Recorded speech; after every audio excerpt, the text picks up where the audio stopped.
బెదిరింపులకి ఓట్లేసిన రోజులు ఉన్నాయి, మావోయిస్టుల మీద సానుభూతితో ఓట్లేసిన రోజులు ఉన్నాయి.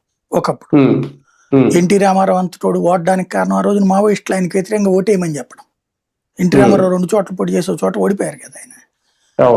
ఆ రోజున మావోయిస్టుల కాన్సెప్ట్ అట్టుండేది, వాళ్ళ మాటని నెక్కించుకునేవాడు.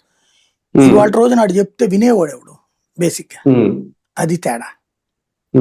సరే, ఒక రకంగా ఎంతవరకు ఎప్పటి వరకు జరిగింది, లేదంటే ఇంక 2 రోజులే మిగిలింది కాబట్టి ఆపరేషన్ అయితే సక్సెస్ఫుల్ గా పూర్తి చేసిందా కేంద్ర ప్రభుత్వం అనుకోవచ్చు? 90% సక్సెస్ అయింది, ఇంకా 10% మిగిలింది. ఆ 10% ఈ 2 రోజుల్లో అవుతుందా, లేకపోతే ఈ 10% ఆయుధాలతో జరుగుతుందని చూడాలంతే. అంటే జీరో నక్సలిజం సాధ్యం అని చేసి చూపించబోతుందా? అంటే బేసిక్ గా జీరో నక్సలిజం కాదు, జీరో నక్సలిజం ఇంపాక్ట్.